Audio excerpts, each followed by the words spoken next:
Hola amigos, otra vez un pequeño video, esta vez sobre la Reforma Protestante que inauguré ayer, relacionando lo que celebramos con una experiencia de mi madre, la cual nuevamente me sirve de manera introductoria. Pues yo omití un detalle relevante, no fue solo la lectura en sí, sino la forma de la lectura. Era el Génesis 1, que mi madre leía apasionadamente, la creación, porque su fascinación era con la creación de Dios, como Él la hizo, lo que significa para nosotros, cómo la acompañamos, nosotros somos parte, pero cómo o qué nos dice eso a nosotros como personas, como individuos, no aislados, sino que es parte de una comunidad, parte de una sociedad. Mi vida está desordenada y vacía. En mi oscuridad se hizo la luz. En mí crecen raíces, colores, olores. En medio de la nada o en medio del caos, ese también es un tema a tratar alguna vez, nace la vida, pero la verdadera vida. La experiencia con lo esencial. De eso se trataba la experiencia que yo contaba de mi madre, y me parece bien especializarla o especificarla para que se entienda. Es como una dimensión individual en medio del todo. ¿Qué es lo que recoge la reforma? Y ahora quiero ir al proceso de reforma propiamente tal. Pues el movimiento de reforma no es un hecho aislado. La reforma se relaciona a un proceso histórico del tiempo aquel, en el siglo XV, siglo XVI, en el medioevo tardío, donde el así llamado Renacimiento tenía un lema con el cual se puede resumir o se pueden resumir sus motivos centrales, que era ad fontes, volver a las fuentes, ¿cierto? A los clásicos, y que la gente tuviese acceso a los mismos, ¿ya? Entonces se puso en jaque con eso la iglesia de aquel tiempo católica romana como ente hegemónico del saber y del lenguaje y de las culturas, del arte, de la arquitectura, de la música. No se podía cantar en idioma vernáculo. El canto era, por lo menos eclesiásticamente, era algo también reservado solo para la lengua latina. Pero bueno, este proceso social, cultural, espiritual, tuvo influencia en los reformadores. Reformadores que también eran parte de una élite, valga decirlo. También trae cierto descontento social que había en las regiones hoy conocidas como Alemania, más al sur, más al norte también. Pero es un proceso que nace en la universidad. Las tesis de Lutero, el desarrollo de las mismas nacen como evento universitario de reflexionar académico. Pues tenía que entender también Lutero muy bien el latín para poder traducirlo al idioma vernáculo. Por eso la confesión evangélica se tornó un poco una religión o una confesión de educativa. Por ejemplo, los libros de cánticos, que están todos con sus notas también, con sus notas, canciones con notas. La gente aprendió a cantar porque se popularizó el canto cuando se pudo hacer en la lengua vernácula, con melodías mundanas también, para la época.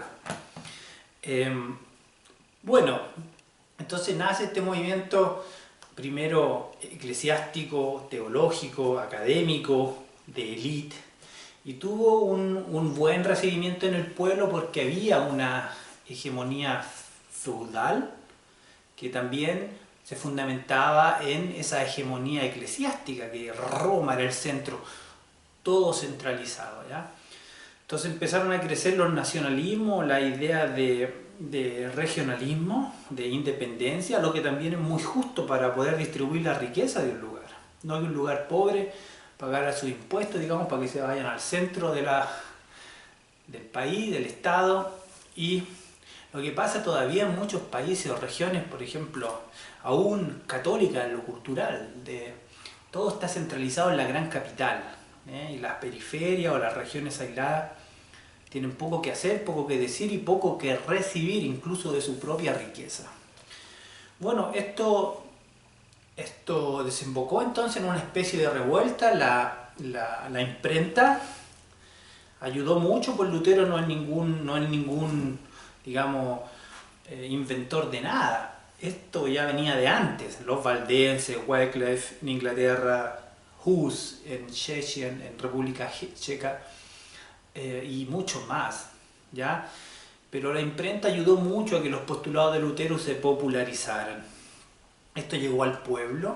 Incluso hay una cosa, yo hice uno de mis trabajos finales en la universidad sobre esto, el conflicto social en Wittenberg en los años 1522-1523, donde una especie de despertar, ya de revuelta social, asumió algunos postulados de la Reforma para alegar la popularización de la religión como ente del pueblo, pero ahí sucedieron muchos excesos. Los campesinos invadieron a los crueles señores feudales, valga decirlo, que había mucha crueldad, mucha marginación, mucho abuso. Se cansó el pueblo. Lo que sucedió es que el pueblo también entró con rastrillos, con hachas y con cosas y descuartizaban a los feudales y bueno, se armó un conflicto enorme, murió mucha gente, o sea, por lo menos 80.000 personas. Hay datos que van más o van un poco menos, pero por ahí va. Entonces el conflicto religioso, su lado sociopolítico también, o más bien la reforma fue uno de los aspectos que desembocó en un conflicto que también venía de mucho antes por la incapacidad del sistema feudal. Hoy se puede comparar también con el asunto del capitalismo, digamos, en una de sus variantes por lo menos, que es la neoliberal más radical, de la privatización de la vida. Yo creo que ahí la reforma hace sentido para Latinoamérica hoy más que nunca tal vez, porque está en jaque el sistema. Está en jaque el sistema como ente generador de una seguridad falsa.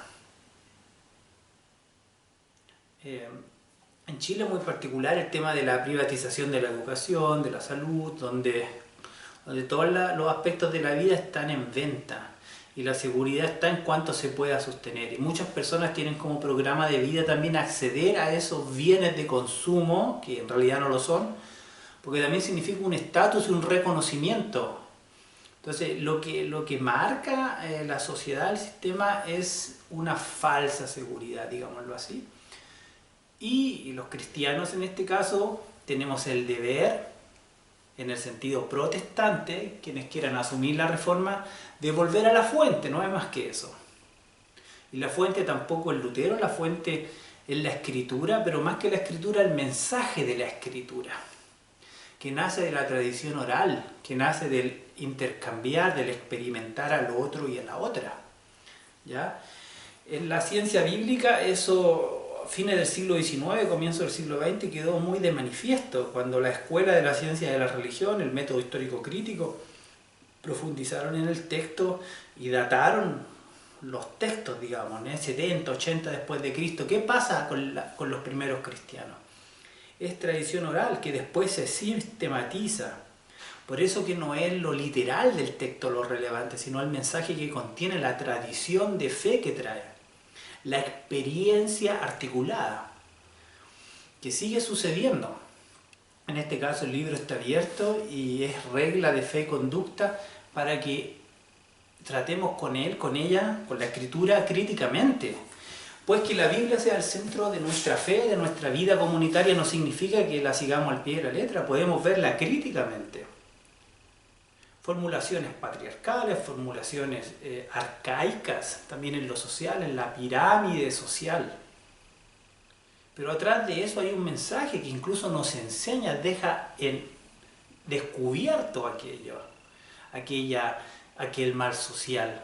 En el antiguo judaísmo esto sucede mucho, cuando se tematiza la vida de los reyes, de algunos profetas, cómo se relacionan ellos con Dios, con los demás y en qué contexto. El contexto está muy bien explicado, donde la injusticia queda en evidencia.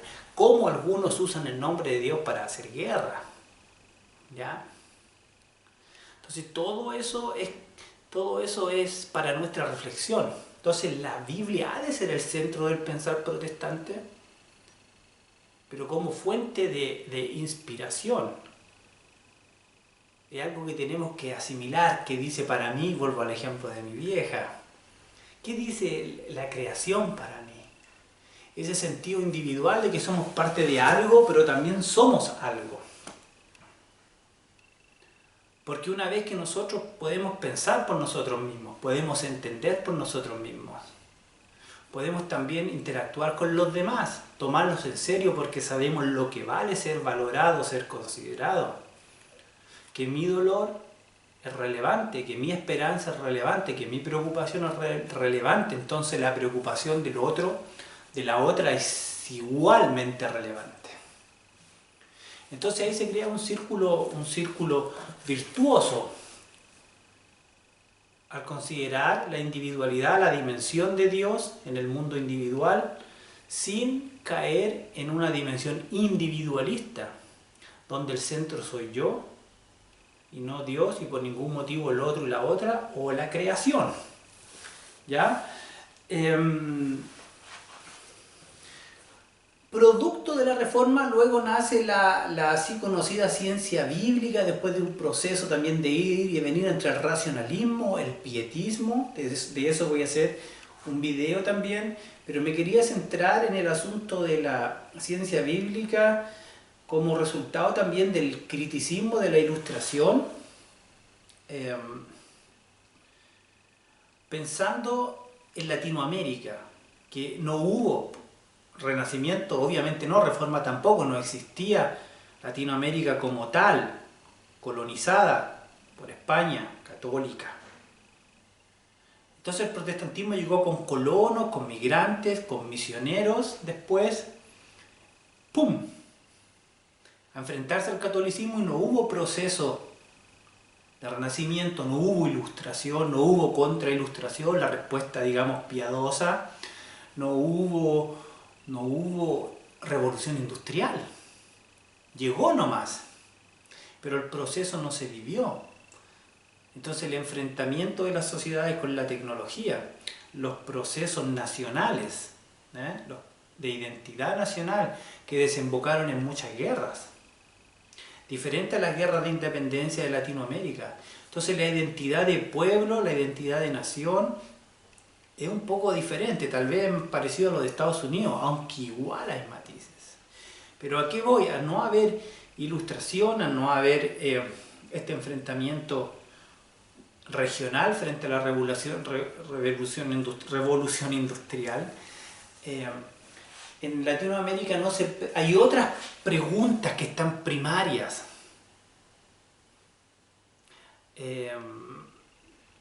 Más que por ejemplo el protestantismo, que llegó muy carismático porque la gente no tenía acceso a salud, no había aparataje para estudiar los cuerpos, ¿cierto?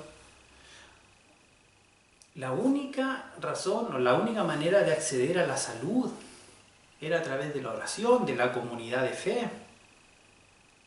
Sobre todo porque llegó a las capas más populares el primer protestantismo misionero, a diferencia del protestantismo colono, que se instaló, digamos, en las clases medias y medias altas y clases altas de Chile. El movimiento criollo nace en las clases populares a través de la misión. Entonces lo que busca es cambiar radicalmente la realidad de las personas yendo a la fuente. Lo que pasa es que una vez instauradas estas comunidades, falta esa dimensión